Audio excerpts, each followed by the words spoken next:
बातमी सोलापूरमधली आहे। ट्रक चालकांच्या संपाचा कृषी उत्पन्न बाजार समितीवर परिणाम जाणवतोय। बाजार समितीतील कांदा लिलाव आज बंद राहणार आहेत। बंदमुळे बाजार समितीत कांद्याची आवक घटलेली आहे। सोलापूरमधल्या बाजार समितीमध्ये शुकशुकाट पाहायला मिळतोय।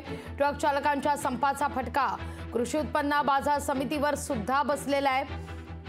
बाजार समितीतील कांदा लिलाव आज बंद राहणार आहे। याच विषयी अधिक माहिती घेऊया। थेट जाऊया आपले प्रतिनिधी वसीम अत्तार यांच्याकडे। वसीम, काय परिस्थिती आहे सोलापूरमध्ये? लागवीजी निश्चितच पाहायला गेलं तर चालकांचा जो आहे तो संप होता आणि या संपामुळे जो आहे तो सोलापूरच्या कृषी उत्पन्न बाजार समितीला जो आहे तो परिणाम त्यावरती जाणवत आहे। सोलापूरच्या कृषी उत्पन्न बाजार समितीचा कांदा निलाव जो आहे तो सध्या आपल्याला आज बंद दिसतोय, कारण चालकांचा संप होता आणि या संपामुळे जो आहे तो कांदा निलाव जो आहे तो सोलापूरच्या कृषी उत्पन्न बाजार समितीने आज बंद ठेवला। त्यामुळे कांदा निलाव त्या ठिकाणी वसीम, धन्यवाद तुम्ही दिलेला एकूणच या सविस्तर माहिती करता। तुमचा आवाज व्यवस्थित आमच्यापर्यंत पोहोचत नाहीये।